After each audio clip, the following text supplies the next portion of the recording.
Hello, magandang hapon mga kaibigan, mga madiscarding mommy. Walang katapusang ulan dito sa amin sa Dait, Camarines Norte. Hirap na po gumalaw kasi sobrang lakas ng ulan.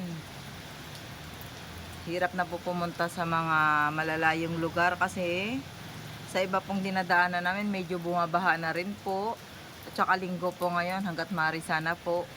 Maganda po ang panahon kasi po banding ng mga magkakapamilya. Pero anong nangyari po? Walang katapusang ulan. Mula pa po ito noong December. Kaya mga madiscarding mommy, ingat-ingat po tayo pag nasa labas po tayo kasi madulas po yung daan at baka din po magkasakit po tayo at yung ating mga anak, kailangan pa po tayo.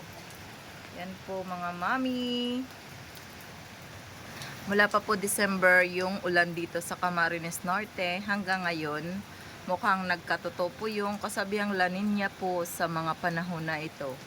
Ang Camarines Norte po ang nakaranas ng matinding pag-uulan. Ang matindi pa po dito, once na umulan, wala po kaming tubig. Yun po ang problema ng prime water dito po sa Dait. Yan po mga mami, walang katapusang ulan.